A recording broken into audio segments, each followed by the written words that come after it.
This Stealing the Mind Bible Conference presentation is by Randy Neal and is entitled Israel, Why Her Fight is Our Fight. For a free catalog of over 200 awesome Bible studies on DVD or CD, call Compass at 1-800-977-2177 or on the web at compass.org. Well, as Bill introduced, I'm the Western Regional Coordinator for Christians United for Israel, and it was a thrill to have Bill and his wife Susie with us in D.C. And it was a bit of a journey for me to find myself in front of you here this morning. I came to faith. I came to Christ as a young adult, and before I came to Christ, before I gave my heart and life to Jesus, I decided I wanted to check God's oil a little bit. I knew I had a vacuum of some sort. I wasn't really the husband or the father that I thought I should be, and I knew that I saw some things in some other fellas that I was drawn to, and I knew that they had a relationship with Christ, and I thought maybe I could just kind of extract some of the attributes and not hook my wagon to religiosity, as my father cautioned me to not pursue.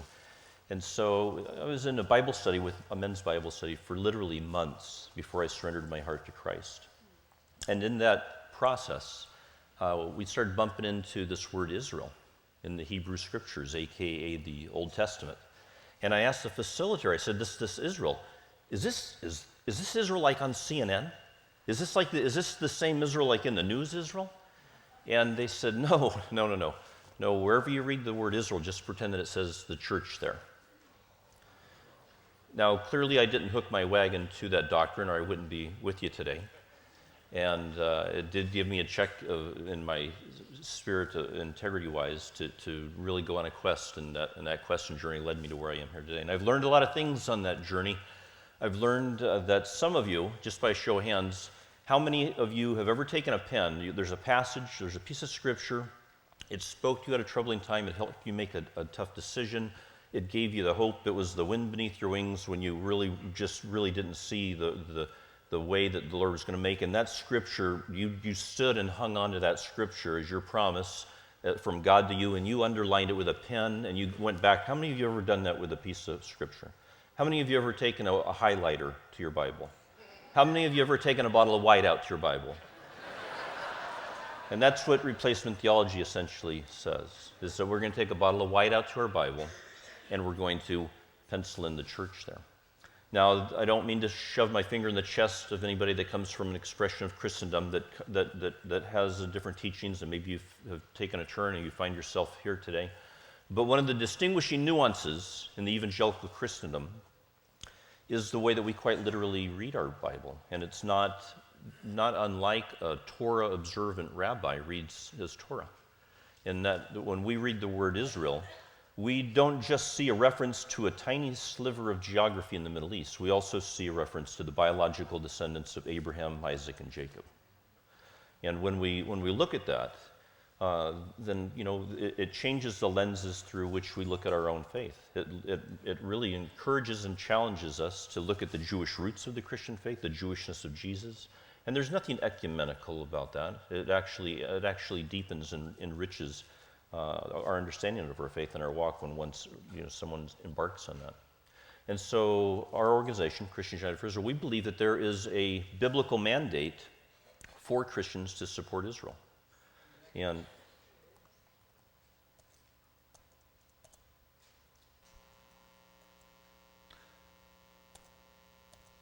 we believe that it starts with Genesis 12:3. That I'll bless those who bless you, and I'll curse he that curses you. One of the most misquoted passages ever. 9 people out of 10 will quote that to say, I'll bless those that bless you, and I'll curse those that curse you. It doesn't say that. It says, I'll bless those, plural, that bless you, and I'll curse he, singular, that curse you. I believe that the Lord just presumed there'd be few people foolish enough to err on the wrong end of that one. And we saw what happened to the Egyptians, the Persians, the Romans, the Nazis. If you take a look, we see one of the first manifestations of this promise in Luke 7:1-10, where you see the centurion. Here's this goy, this infidel, who sends the Jewish elders ahead to Jesus because he's heard about his signs and wonders, and he appeals to him to heal his slave, his servant who's about to die. Now, he's asking him to actually come to his house to heal him. Now, in the time, it was forbidden for a rabbi to enter the house of a Gentile. But he has the audacity to send the Jews ahead of him. And what is the argument that the Jews make when they reach Jesus? He's worthy of you doing this for him because he loves our nation and he has built us a synagogue. It shows that he tangibly blessed Israel. He tangibly blessed the Jews. And Christ said that he'd never seen faith like that in all of Israel. And by the time the centurion went home, his slave had already been healed. In fact, he thought when he found out when he'd been healed, he thought back and it was the very instant that Christ had spoken those words to him. You look at Psalm 122, and I'm sure everybody here knows that, but I mean, it's one of a thread that I think that we can cite that of this biblical mandate that the Lord has for Christians to really look at his heart and his burden for the apple of his eye. To pray for the peace of Jerusalem. May those that love thee prosper. Isaiah 62, that's really one of the cornerstone passages that our organization stands on.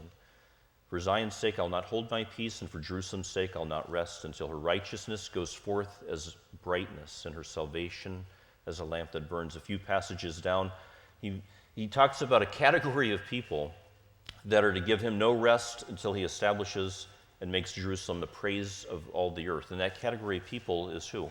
Anyone that makes mention of the Lord. Anyone that calls upon the name of the Lord is supposed to give him no rest, give themselves no rest until he makes Jerusalem a praise of all the nations. Romans 11, Paul warns us not to be haughty. He explains how we, by the mercies of God, we've been grafted into as heirs, co-heirs into the promises of God. But he warns us as the wild branches that have been grafted in, don't become arrogant about this. Don't become haughty about this. Romans 15:27 is a passage you probably have never heard a sermon preached about, and that is where the Gentile church, they realized, they knew that the spiritual blessings that they had just been partakers in came through the Jews, and they felt compelled and convicted to reciprocate to them with their material blessings.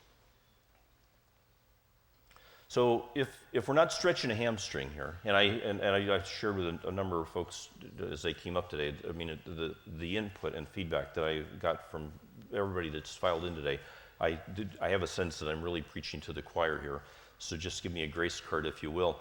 But the reality is that there's some things that some in the church are not aware of, and if we're somewhat on the same page, if we are in agreement that we do see this biblical mandate from Genesis to Revelation, that God has this incredible plan and purpose and love and burden for Israel and the Jewish people, to use them as a spectacle whenever and if ever necessary for the purpose of revealing and glorifying himself. But for some reason, through his sovereignty, he has chosen them to really be the apple of his eye. If we can see that without, stretching a hamstring, then it begs the question, where did 1900 years of some of the most horrific history of man against man, under the banner of Christendom, come from? From people alleging to be Christians to those of the Jewish faith. You will arise and have compassion on Zion, for it is time to show favor to her. The appointed time has come.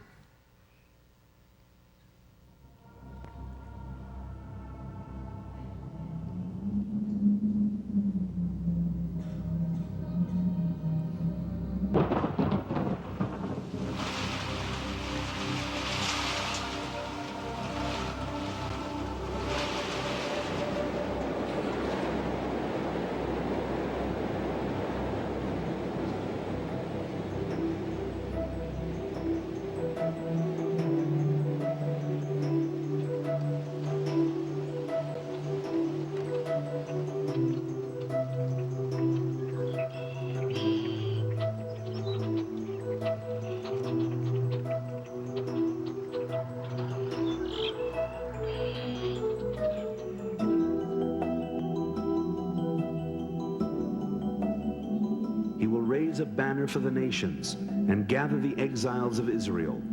He will assemble the exiles of Judah from the four quarters of the earth.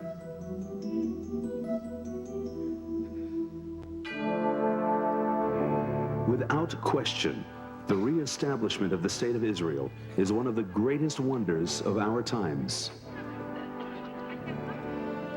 The Jewish people have always remained faithful to their homeland throughout the countries of their dispersion, never ceasing to pray and hope for their return. Today, they have reclaimed the wilderness, revived their language, and have built cities and villages, fulfilling their longing for national independence.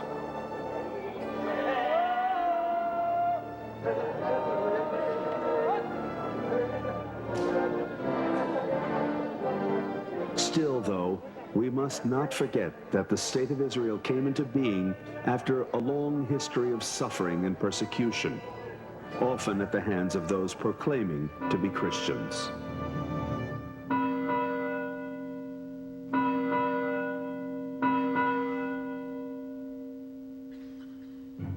Christian anti-Semitic beginnings can be traced to the early church fathers. They taught that the church was the true and only Israel, and that God's covenants with the Jewish people were no longer valid. This paved the way to 1900 years of cruelty inflicted on the Jewish people in the name of Christianity. The Holy Roman Empire outlawed synagogues and decreed any Jew caught proselytizing would be condemned to burning at the stake. During the Crusader period, the Jews were offered the option between Christian baptism or death. The Inquisition of Spain and Portugal, lasting hundreds of years, was ordained by the Catholic Church to stamp out heresy. The unfortunate Jews who were unable to flee from the region were eliminated through agonizing methods of torture. In the 16th century, Martin Luther penned On the Jews and Their Lies, containing some of the most abhorrent and vile language ever written against the Jewish people. His teaching helped to spread and perpetuate hatred and suspicion toward world Jewry. Russia took its place in history by persecuting Jewish people with the pogroms. Jews were attacked by so-called Christian populations, looting villages and murdering the occupants, often with church authorities endorsing the attacks and looking on. Then came the culmination of 1900 years of anti-Semitic teaching in Christian society, the Holocaust. Die Mitternachtsstunde fortgesetzt. Vollzieht sich mit einer schlagartigen Wucht, aber auch mit einer imponierenden Manneszucht und Disziplin.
I had the pleasure of meeting Bill Perkins, our host and MC today, at a pastor's luncheon 2 or 3 months ago.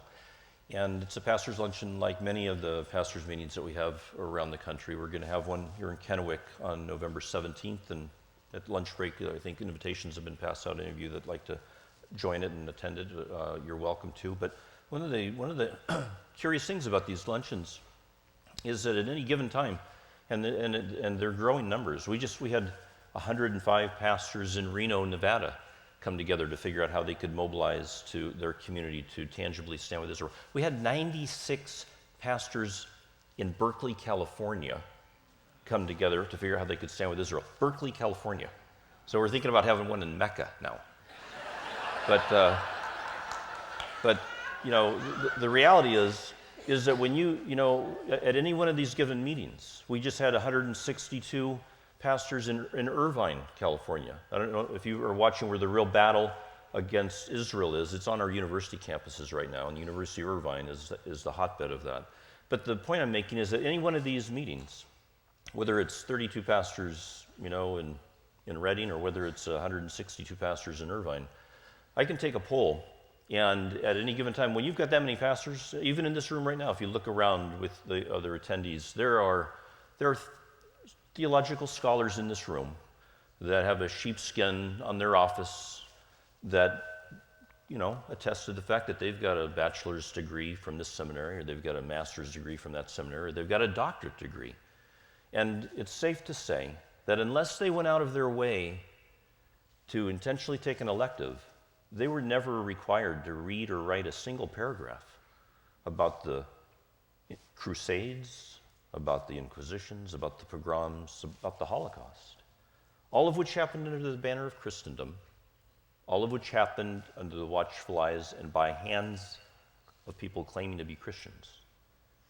And there's a bunch of people right now that are about to squirm in their seat and want to hold their hand up and say, Randy, hey buddy, let's hit the pause button right there, because you know and I know those people weren't Christians. They did not have the heart or mind of Christ.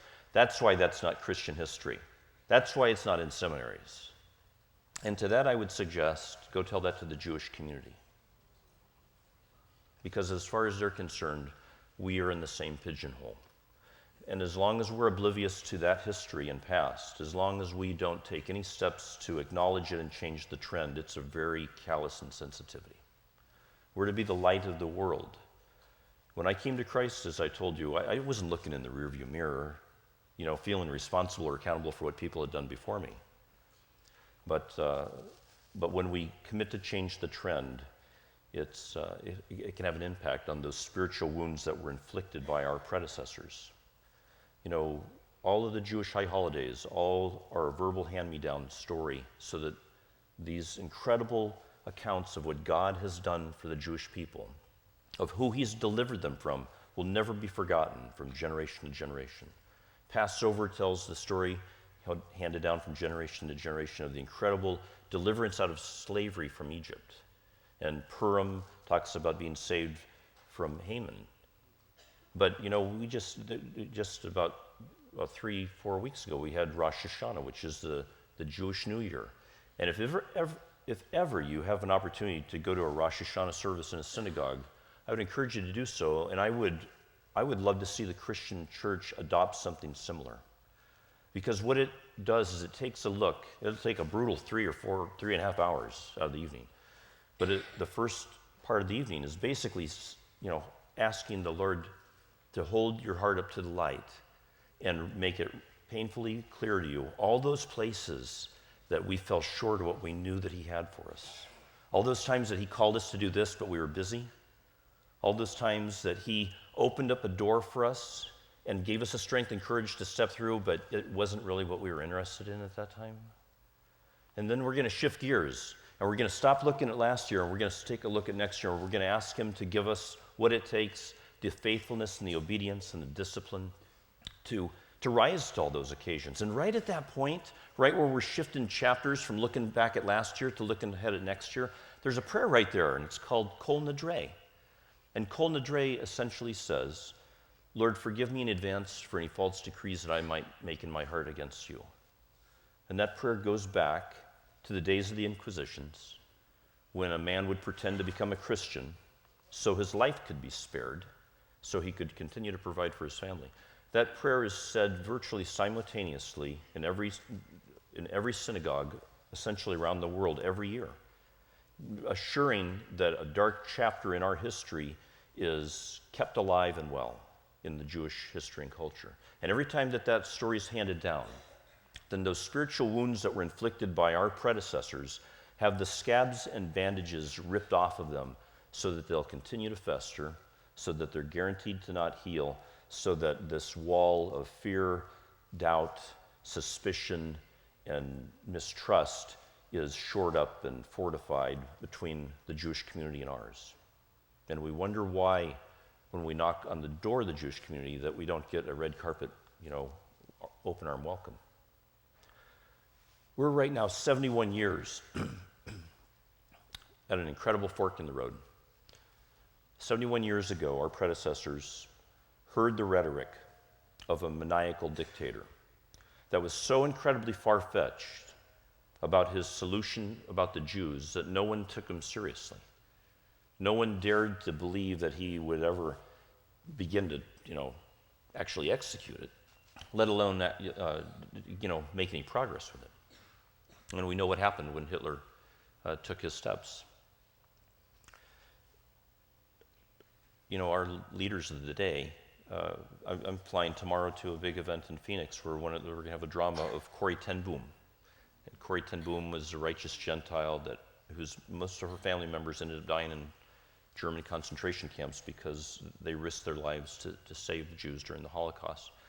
And I fawn over that story about Corrie ten Boom, and I used to have this arrogant little voice in the back of my head that would whisper and say, if I was alive back then, I would have done something.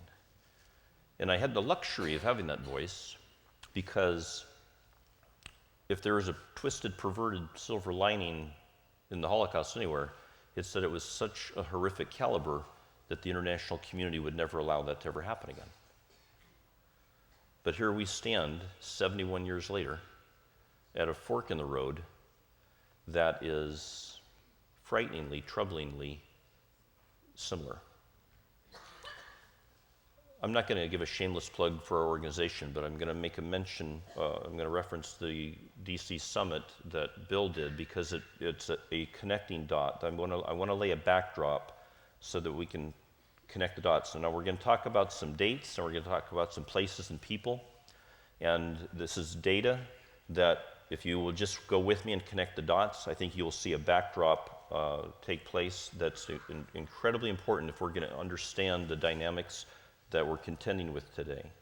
And I have to forewarn you that data like this it can be like shredded wheat without the milk if we're not careful. So we're going to plow through it as best we can. But Bill referenced our DC Summit, and that was last year. Our first one was 4 years ago, and we planned it and unveiled the idea in February, and invited 400 people to come 5 months later in July to go to DC and really appeal to our elected officials to continue to cultivate strong U.S.-Israel relations. Our talking point was going to be real straightforward and simple. Stop postponing the relocation of the U.S. Embassy to Israel. Move it to Jerusalem already. It's been passed into law. Stop executing the executive order to delay it. It's in the pre-67 borders. It's not as controversial as everybody wrings their hands over. Just do it and be done with it already. That was going to be one of our talking points. But there's something that's really curious that happened 2 days before our conference was to kick off. We'd invited 400. We thought we were stepping way out on a limb of faith to hope and pray that maybe 1,000 or 1,100 would show up. But 2 days before our conference started, rockets started flying into Israel from Gaza and from southern Lebanon. Now, it's important to take a note because there's another something that was going on simultaneously at the same time. 2 days prior, the G8 summit had started. President Bush was meeting with the G8 in Moscow, and what their talking point was that we need to get serious and ratchet up the sanctions against Iran. We need to bring that country to its knees to force it to stop its nuclear ambitions. Hezbollah is an extension of the Iranian Republican Guard. Hamas used to be the Palestinian branch of the Egyptian Brotherhood. But in 2000, when an intifada broke out and Arafat was nowhere around to be able to take advantage of the momentum, Hamas saw it as their golden opportunity to become somebody. And they pretty much shoved the Muslim Brotherhood to the back burner and they asked Hezbollah to take them under their wing and to train them and equip them, fund them, so that they could be as effective as Hezbollah was. We're talking about oil and water here, Shia Muslim and Sunni Muslims, but they have a common enemy, Israel, and they were able to set their differences aside. And so it's important that you see that this backdrop, you've got two puppets of Iran, and at the very moment that the G8 is about ready to bring China and Russia to the table to put serious teeth in sanctions that will likely freeze their economy and force them to reconsider their nuclear ambitions, what happens? A two-front war just coincidentally, conveniently breaks out with Hamas in the south in Gaza and Hezbollah in the north in southern Lebanon. And the G8 summit got distracted, and they got off focus, and it unraveled, and the traction and momentum that they had towards those sanctions just kind of faded into the wind. To make matters worse, the following fall in 2007, the National Intelligence Estimate came out and they said, great news. It appears that Iran stopped its nuclear weapons program in 2003. They really just have civilian ambitions, and I guess they really do want to be a good neighbor. And the admiral that authored that intelligence estimate, he took a pretty bold liberty. He redefined what a nuclear weapons program actually is. A nuclear weapons program has three components that are really non-negotiable. One is the ability to enrich uranium. One is to be able to take that enriched uranium and bring it to a weapons-grade uranium. And the third is to be able to deliver the warhead. Well, in defiance of the IAEA, Iran continued to enrich uranium. They did abandon that second stage of energy grade to weapons grade, but once you're to that degree with your technology, that's really the easiest step. They continue to develop their ballistic missiles program, parading their Shahab 3s out every year on Army Day with a banner on the first one that said death to Israel, and the banner on the second one that said death to America. And nobody took that seriously because, first of all, they don't have the technology to make it's clear they're getting their technology from North Korea. And if they're getting there, and if North Korea is not telling them everything they know, North Korea can't even hit its target. They've got trouble. So there's no way that Iran has its technology and expertise to be a threat.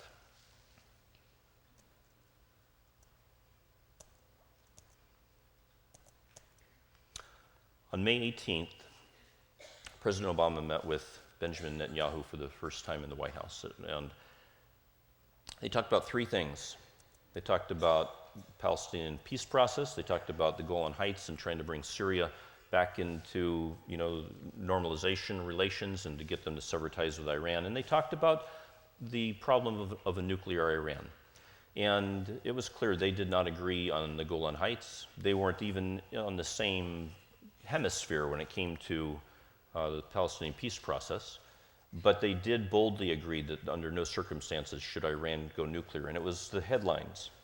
Everybody pointed to that. The one point that they agreed on was that Iran shouldn't go nuclear. The next day, on the 19th of May, the East-West Institute, which is a military intelligence think tank made up of experts of ballistic missile technology, they delivered a report that was really just wonderful news, and that was that Iran didn't have solid rocket fuel technology, that the only technology that they had was liquid rocket fuel technology, which would take so long to ready that it'd be able to be picked up by satellite intelligence observation and give the international community plenty of time to respond. And secondly, even with that, they don't have the technology to even hit their mark. The previous speaker talked about the shuttle having to come in just at the right degree. Any of us that have ever shot an arrow, if you've ever shot a firearm, just the nth of a degree off will make you miss your mark. And the technology that's required to have an intercontinental ballistic missile hit its mark is so extreme that they said, Iran, they're just rattling an empty saber is all they're doing. The next day, Iran successfully fired a solid rocket fuel multi-stage intercontinental ballistic missile that successfully hit its target about 1,200 miles away. And all of the leading experts in the intelligence agency said, well, I guess we got some things wrong. A few days later, Mahmoud Abbas meets with President Obama, and all of a sudden, for the first time, the roadmap to peace has this new element, freeze of all the settlements. seesaw growth of all the settlements. Never been an issue before, but all of a sudden it's the roadblock. Same day, later that day, Hillary Clinton underscores the intentions to stand by that precondition and says that the U.S. is going to demand a complete freeze. That's of natural growth even in existing settlements, even in the annexed territories. And if you want to know what that means, imagine that your kids have the audacity to want to come back home and live in your community. And let's suppose that they have kids, and and the growth of that community necessitates a medical clinic or maybe a preschool. No can do. They can't come back. So let's make something really clear. What you're looking at is a map. It's a third grade geography map in the Palestinian Authority. Israel's nowhere to be found on it. So as you hear about all this talk about settlements being the roadblock to peace, settlements are not the roadblock to peace. Arab refusal to acknowledge Israel's right to exist is the roadblock to peace. In 1948, when Israel was founded, there were no refugees. The whole point of contention was to throw Israel into the sea just because it didn't have a right to exist. The occupied territories of Gaza and the West Bank didn't happen until June 6th of 1967. Well, the Palestinian Liberation Organization was founded in December of 1963. That's when Jordan occupied the West Bank. That's when Egypt occupied Gaza. 3 years before the 67 war where those territories were occupied. So the question is, occupy what from whom? Or liberate what from whom? And the answer to the question is the intention all along, and the Palestinian, the PLO is the predecessor to the Palestinian Authority. They've not changed their charter. And their whole goal is the entire elimination of Israel.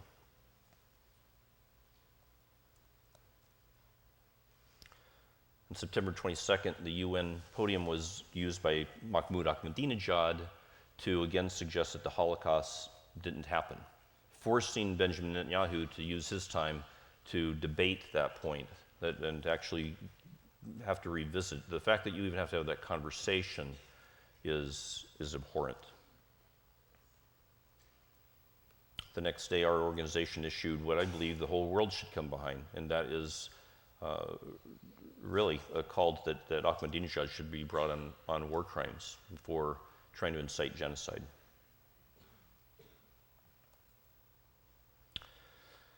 The G8 summit met again, and once again, it was the whole point of their meeting was to talk about sanctions, ratcheting up sanctions for Iran. It's a pretty chilly day when France is calling for tougher sanctions than the U.S. has the stomach to rise to the occasion for.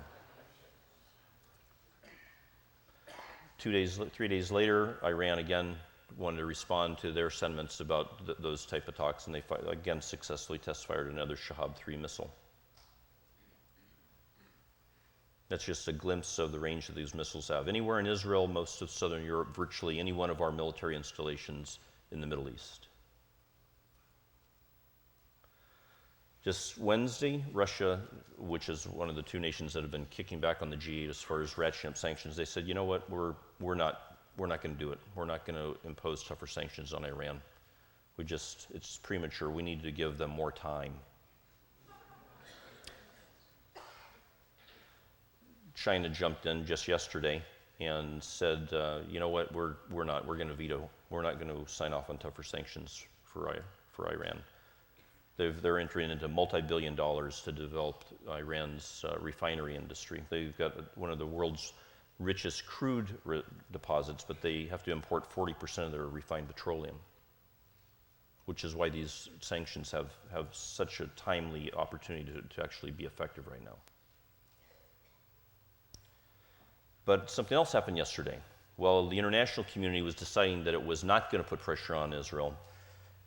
And it's important to remember that, for 61 years, all but 2 presidents of the United States have been champions of Israel.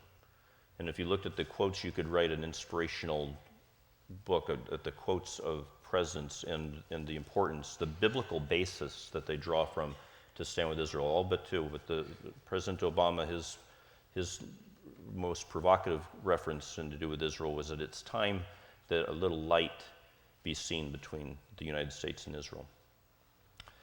The U.S. Congress just a couple days ago passed the Iran Sanctions Enabling Act, and the Iran Sanctions Enabling Act now makes it legal for state investment portfolios to divest from Iranian petroleum industries. Right now, investment houses had been afraid to do that because if they took funds out of a performing portfolio, they felt that they could be sued for negligence. And that's been remedied, that they're insulated from that now, and states are going to follow suit. California's already passed it, and Florida's already passed it, and a number of states are in the process of doing it. This shows that Congress is not hooking their wagon to the anti-Israel sentiments that the executive administration is. Another thing happened just yesterday, and that is that the Iran Refined Petroleum Sanctions Act was actually put on calendar to be brought. Bill referenced some of the pieces of legislation that we were lobbying for. This is that piece of legislation. And right now it has 330 sponsors. And what this basically does is it takes sanctions that were written into law in 1996 and it puts incredible canines in them. If you are a shipping company and you lease a tanker that's caught shipping refined petroleum to Iran, your shipping company can't do business with the United States. If you're an insurance company that insured that tanker, your business can't do business in the United States. It is a serious blow, and it wouldn't take very many times of having to execute it before industries and companies would pay notice and change the way that they're doing business. Right now, they don't even take them seriously. But something else happened yesterday, and this is really troubling. While Mahmoud Ahmadinejad gets 15 minutes at the podium at the UN to suggest the Holocaust didn't exist, now the UN Human Rights Security Council, or the Human Rights Council, is actually looking at doing investigations of war crimes against Israel for defending itself during Operation Cast Lead last December. Since 2000, 10,000 rockets and mortars were fired into Gaza, into southern Israel. And the international media and the UN never bothered to even make mention of it. But the moment that Israel takes steps to defend itself, and we're talking about rockets that are being fired in closer from where we are here to the Columbia Center, Red Lion Inn. And these rockets Israel's expected to subject its citizens to threats that the international leaders that are demanding that they do would never tolerate in their own nation. But now, right now, the UN is actually seriously looking at forcing investigations that may be referred to international war crimes against Israel for defending itself against Hamas.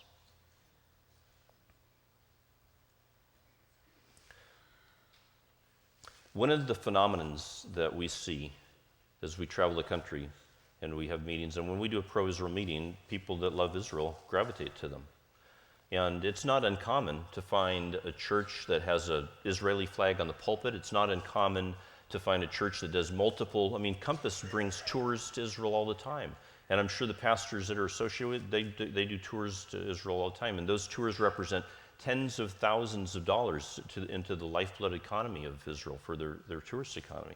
It's not unusual to find churches that write checks to food closets to Tel Aviv or in Israel. But you know what's really a strange paradigm? Is that the idea of manifesting and expressing your love and support for Israel through political advocacy sometimes is repulsive to Christians. It's offensive, as though to suggest that prayer is not enough. It's like saying that it's a denouncement of faith, like God's not in control and He needs my help or some sort. And to that, I would strongly encourage you folks to consider that God doesn't always do His defending of Israel, or revealing Himself through a pillar of fire or a pillar of smoke. Sometimes He uses somebody like Esther. Sometimes He uses just an ordinary person like you and me. And if that sounds something even remotely similar to, not necessarily you, but maybe somebody that sits in the pews of your church that just doesn't think, they think that their faith is so strong that they don't even need to register to vote, then I would ask you to have them crack open the book of Nehemiah and read the few first chapters in the book of Nehemiah, because I don't care how fervent a prayer warrior you are for the peace of Jerusalem, you've never met anybody and you'll never be anybody like Nehemiah was. Scholars will argue that this man probably had never set foot in Jerusalem before, but one day his brother and some buddies ride into town and they give a report that the gates have been burned and the walls have been broken, the people have been scattered. And what happens? This guy's got a pretty good gig as slaves go. He's the cupbearer to the king. He's living in the palace. He gets to eat what the king eats, drink what the king drinks. As long as it's not poison, he's kind of dispensable. But the bottom line is that he's got a pretty good day going on, and all of a sudden this comes along, and he falls into mourning, he falls into fasting, and crying out to the Lord. The point that I'm trying to make, and this is a dangerous point to make biblically, when you're trying to cite a biblical point by citing what the Bible doesn't say, that's a very fragile limb to climb out on. But here we go. You know what it doesn't say in the passages of Nehemiah? It doesn't say that Nehemiah was hunkered down under his talit, praying fervently out to the Lord, when all of a sudden another group rode into town and said, I got great news. Somebody else has rebuilt the city. Somebody's regathered the people. They've restored the gates. They've rebuilt the walls. It doesn't say that. It says that Nehemiah prayed like none of us have ever prayed. And then he got up from his knees, appealed to the king. King gave him what could be called the first foreign aid package to Israel.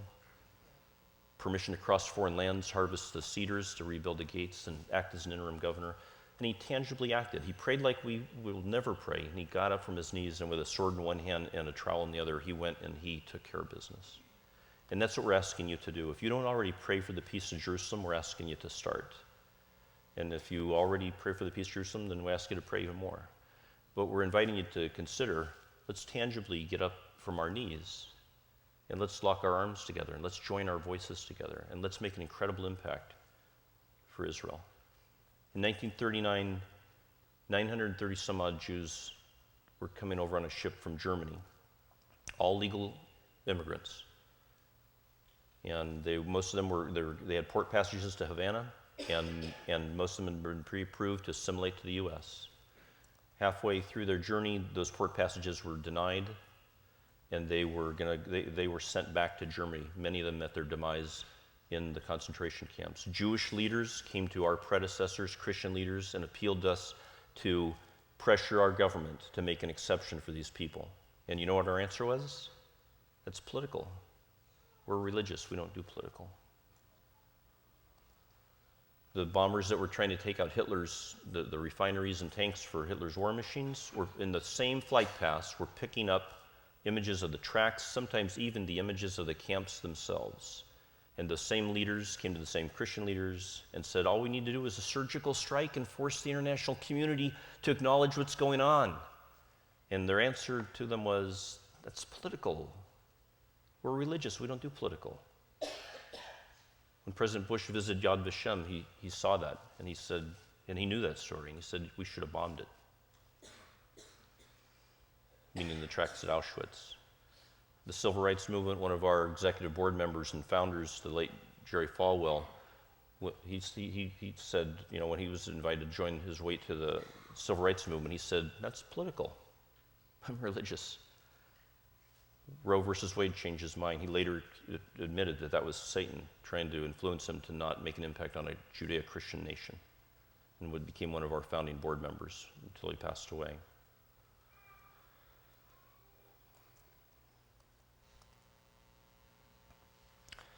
The title is Why Israel, why our fight is her fight, or her fight is our fight. Joel 3 is really the answer to that. For behold, in those days, at that time, when I bring back the captives of Judah and Jerusalem, I'll also gather all nations and bring them down to the valley of Jehoshaphat, and I'll enter into judgment with them there on account of my people, my heritage Israel, whom they have scattered among the nations, and they've also divided my land. If we were to ask ourselves, why is her fight our fight, it distills down into that passage, and all that we've already added to it just underscores that. A woman was being interviewed fairly cavalierly by a person from the media, and she had a number on her forearm.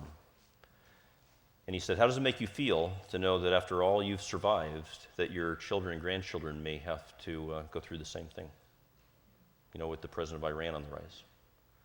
And without missing a beat, she said, it's not the same thing. We were alone that time, and we're not alone this time. And so I would just, if this looks like something that's in alignment with what the Lord's put on your heart, we'd be honored to find ourselves by your side. God bless you, and thank you for sharing with me today.